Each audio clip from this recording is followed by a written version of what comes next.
Hello everyone and welcome to another video here on the Cycling Dane Extra channel, and we are of course looking at the Giro d'Italia 2025. For stage 2 of the Giro d'Italia, it continues its Albanian adventure with a 13.7 kilometer individual time trial through Tirana, the lively and historic capital city of Albania. Founded in 1614 by Suleiman Bajini, a local Ottoman ruler, Tirana grew rapidly over the centuries, becoming Albania's beating heart for culture, politics and art. And after decades of isolation during the communist era, it has reinvented itself into a dynamic, colorful city with wide boulevards, vibrant public squares, and a mix of Ottoman, fascist, and modernist architecture, all which set a striking backdrop to the second stage of the Giro. The Giro d'Italia has made a habit in recent years of using short but sharp time trials to open gaps early on. In 2024, Tadej Pogačar stamped his authority on a lumpy time trial, while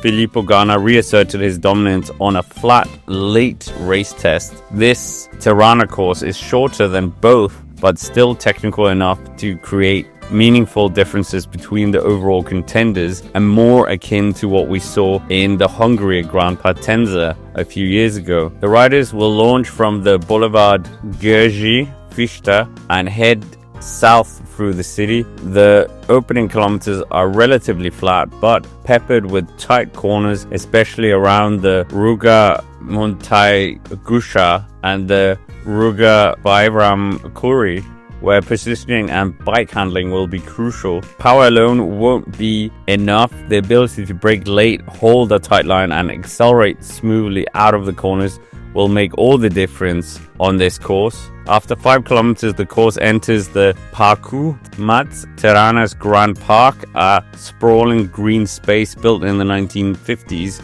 during Albania's post-war reconstruction. It's here the character of the route changes dramatically. Skirting the park's edges, the riders face the day's main challenge, the climb to Sauk, which finishes 8 kilometers into the time trial. The climb begins with a 900 meter midsection at a painful 6.4% before easing slightly to a more manageable gradient. In total, it rises 1.2 kilometers at an average of 5.7%, and the ascent will force the riders to change the rhythm, switching from the flat time trial position to standing surges before settling back down for the descent. At the top, a tight U-turn sends them racing back toward the heart of Tirana, and the final 5 kilometers are flat and fast, favoring specialists who can maintain high speeds on the big gears. Long straight avenues, and many of them built and modernized after the 1990s, create perfect conditions for a high-speed drag race to the finish, while recent Giro d'Italia time trials like the long Siena and Monte Lozari test of 2023 created massive time gaps. Today's shorter effort will see margins measured in seconds rather than minutes. Still, the time lost or gained here could have a significant psychological impact heading into the first week of real mountain challenges. The dropback of Tirana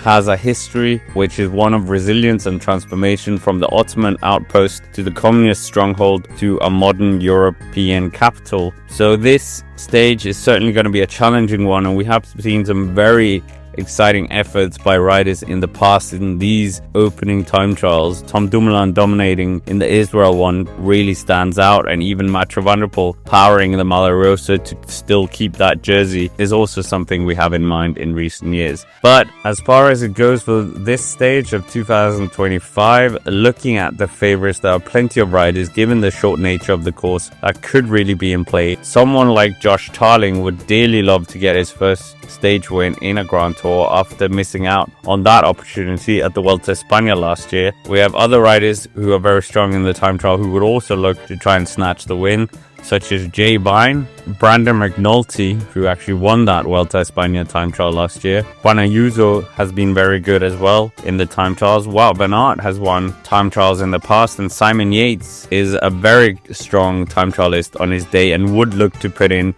some time on some of the weaker Grand Tour contenders in the time trial, as well as Derek G in terms of the GC contenders.